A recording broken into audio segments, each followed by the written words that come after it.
My name is Victoria Winters. As an orphan in a foundling home, I became accustomed to making decisions without guidance. I have now been forced to decide whether or not I should leave Collinwood, and part of the answer lies in the mind of a small boy.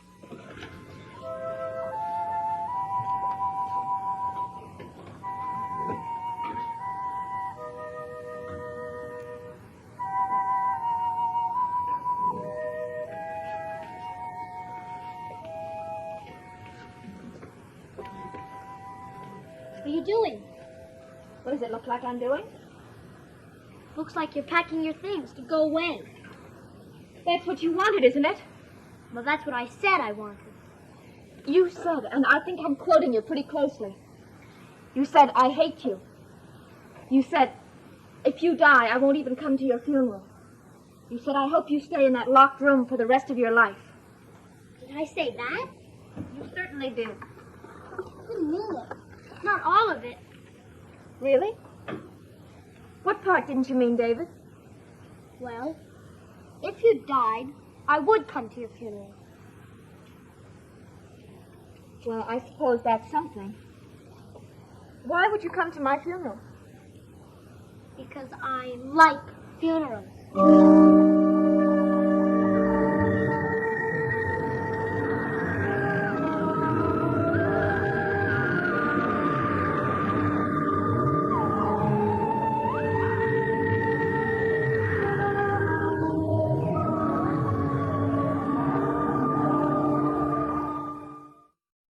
What is there about funerals that you like? Everything. I used to play a game about a funeral, all by myself. Sometimes I would be the dead person, sometimes I would be a mourner, and sometimes I would be the preacher, and sometimes I would be all of them. Who is the dead person supposed to be? My father. Well, that certainly is a morbid game. Is it any worse than going around shooting people? Bang, bang, bang, bang. You're dead? Oh, so you don't approve of shooting people? Not particularly. I think there's a better way. Like trying to scare them to death. What's that supposed to mean? Your father said he scolded you for locking me in that room last night. I didn't know you were in it. How can you stand there and tell me such a lie? It's the truth. I thought you had already left. Then why did you yell out, I hope you stay in there until you die? But I wasn't talking to you. I was talking to the ghosts. What ghosts? Well, there are two of them. One is Josette Collins. There's another girl, but I don't know her name. No, David, there aren't two of them. There are three of them. Well, all I ever saw was two. Didn't anybody tell you what I saw? No. What did you see?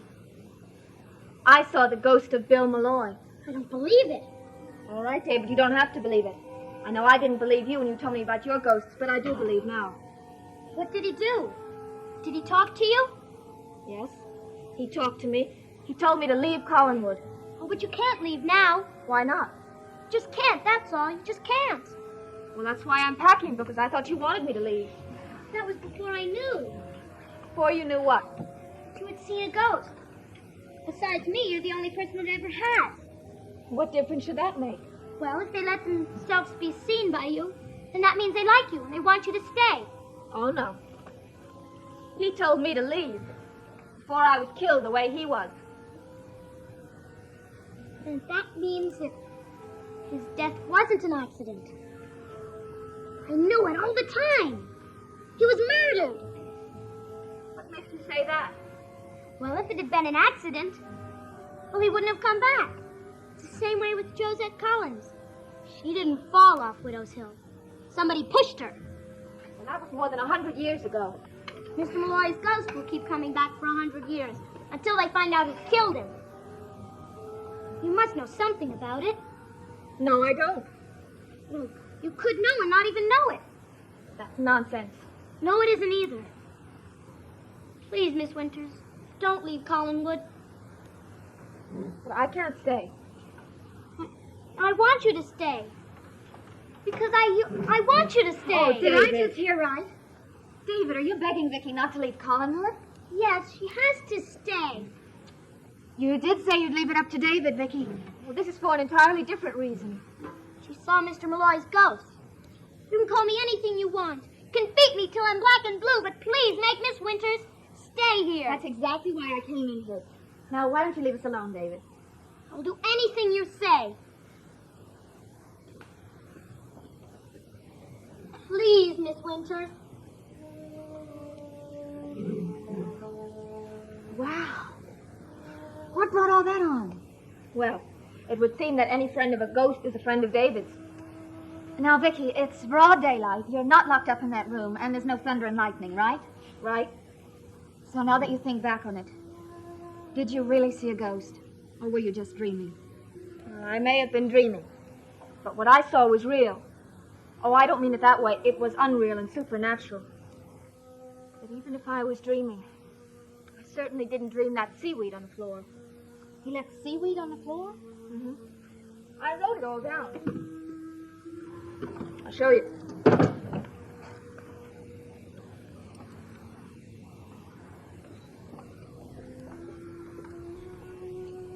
The first thing I was aware of was a harsh voice singing an old sea chanty.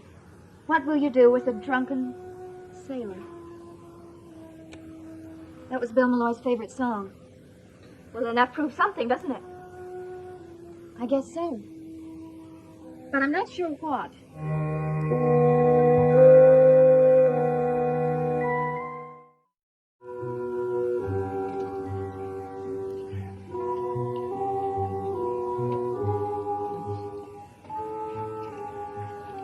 Why are you changing the lock on that door, Matthew? Because Miss Stoddard told me to. Why? The lock is supposed to keep nosy people out of places they aren't supposed to be in. Well, who would want to go in the creepy old closed-off section of the house anyway? Evidently, Miss Winters must have wanted to. What do you mean? Miss Stoddard told me that Miss Winters got back there somehow and locked herself in one of those rooms by mistake. Is that what she said?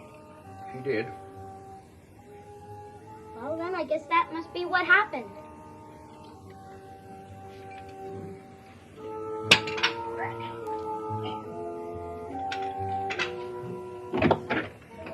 Oh, I couldn't imagine. What are you doing, Matthew? I'm replacing the lock on this door, Miss Stoddard's orders. Why? Evidently, there were too many loose keys to this old lock. Oh.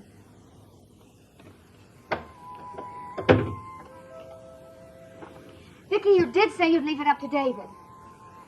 I know. It was very silly of me. I'd hoped that he might secretly want me to stay. He does want you to stay. I just heard him begging you. He was practically on his hands and knees. It had nothing to do with me.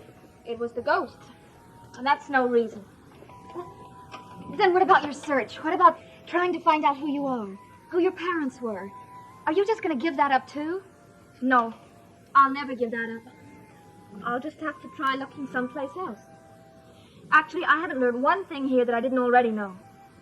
But you might. Carolyn, I like you. I really do. You're a very nice person. No, I'm not. I'm selfish and thoughtless and scatterbrained. And if I weren't all those things, I'd be urging you to leave Collinwood, too. So I guess I'm more selfish than anything else.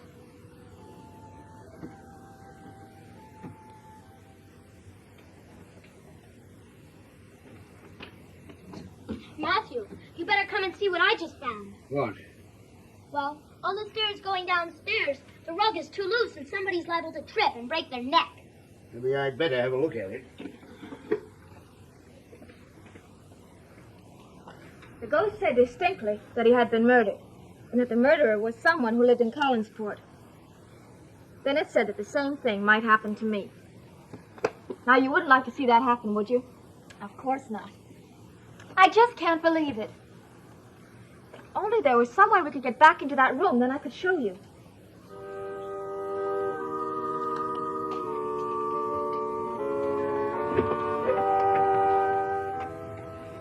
There is a way. What do you mean? Well, Matthew's nowhere around, and he hasn't put the lock back in the door yet. Except, I'm not exactly wild about going back there. Well, you said you didn't believe, so if you don't, there's nothing to be afraid of, is there? No.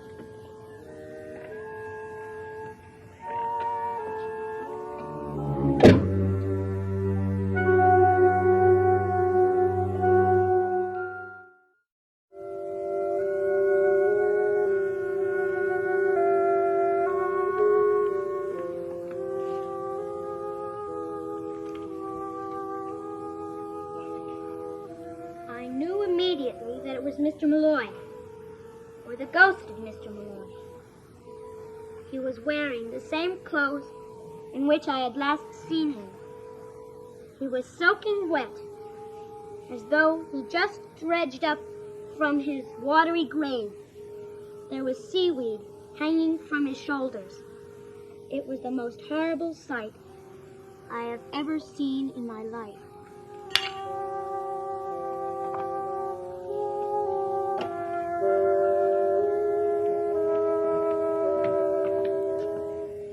Matthew, what if there's somebody inside there? There isn't. But what if there was? Could they get out after you put the new lock on? You ask too many questions. Matthew, do you believe in ghosts? I don't believe or disbelieve. You want me to tell you why you're putting that lock on the door? You don't have to tell me. I'm putting it on there because Miss Stoddard told me to. But do you know why?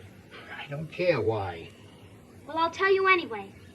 My Aunt Elizabeth didn't ask you to put it on just to keep people from getting in, but also maybe to keep ghosts from getting out. What ghosts? The ghost Miss Winters saw last night. Whose ghost? What did she see? It was a ghost of Mr. Malloy. You sure? Is that what she said? Well, it doesn't matter what she said. Matters to me. What did she say? Matthew, you're hurting my arm. What did she say? Well, she said that the ghost told her about the night when Mr. Malloy was murdered. It couldn't be. The sheriff and the coroner, they both said it was an accidental drowning. But that isn't what the ghost said. What else did the ghost say? Well, I don't remember it all.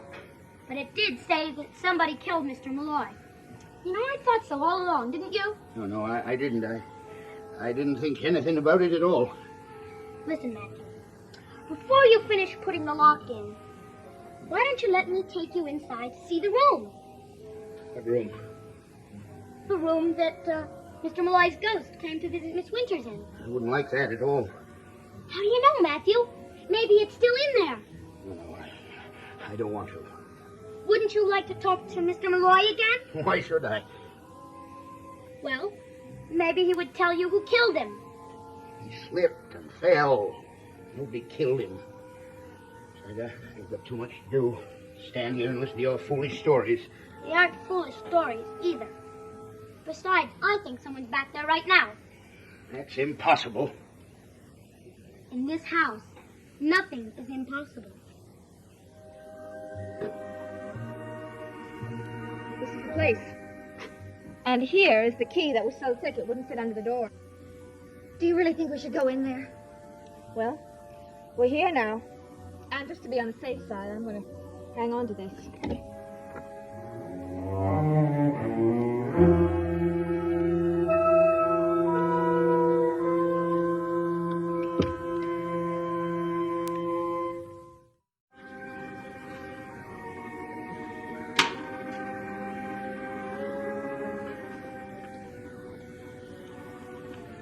This is where you were? I must admit, though, it doesn't look quite as bad in daylight. It's horrible in any kind of light. Vicky, I would have just died. I almost did. When that candle went out, and there was no more light in here. Thought it was the end. I finally fell asleep from exhaustion. Vicky, if you fell asleep, then everything else might have been something you dreamed. Oh, no. The storm woke me up. I remember being awake. I remember the thunder, and the lightning, and Mr. Malloy standing right there.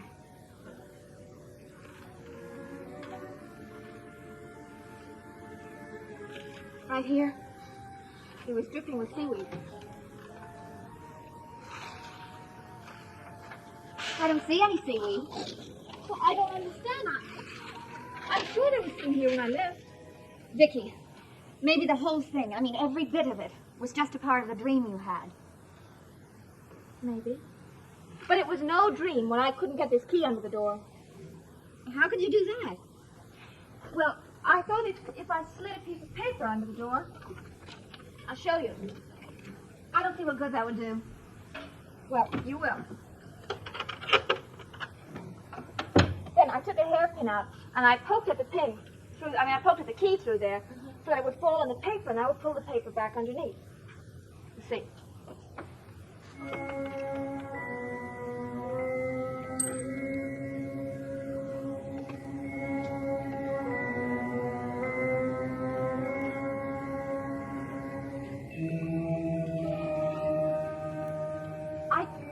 I don't understand.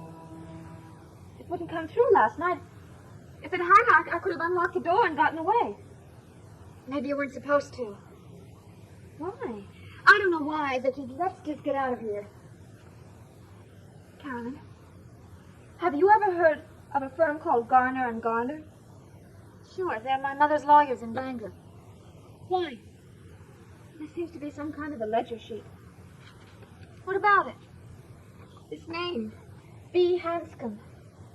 I know it. At least I think I do.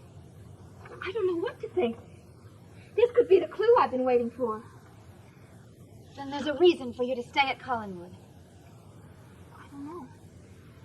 All I know is that I'm very confused. Vicky, can we go now? Gladly.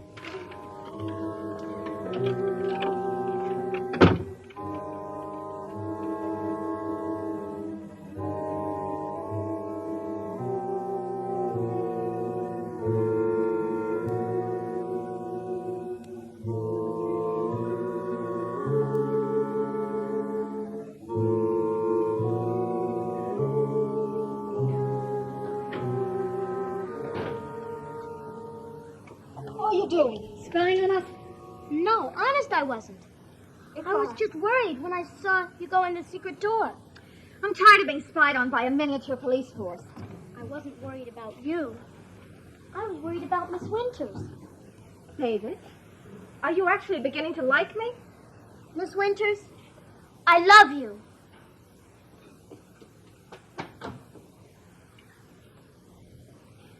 Has David ever said that about anything or anyone before? Yes.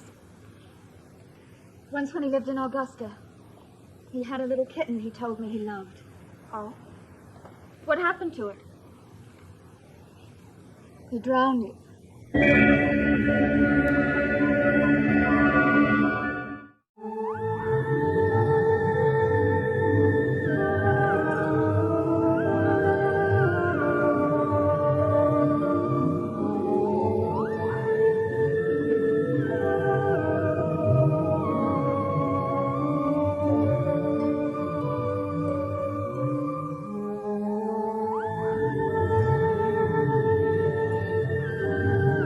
Suspense, danger, and uninhibited romance. See The Prize, starring Paul Newman and Ilka Summer. It's the Sunday night movie in color here on ABC.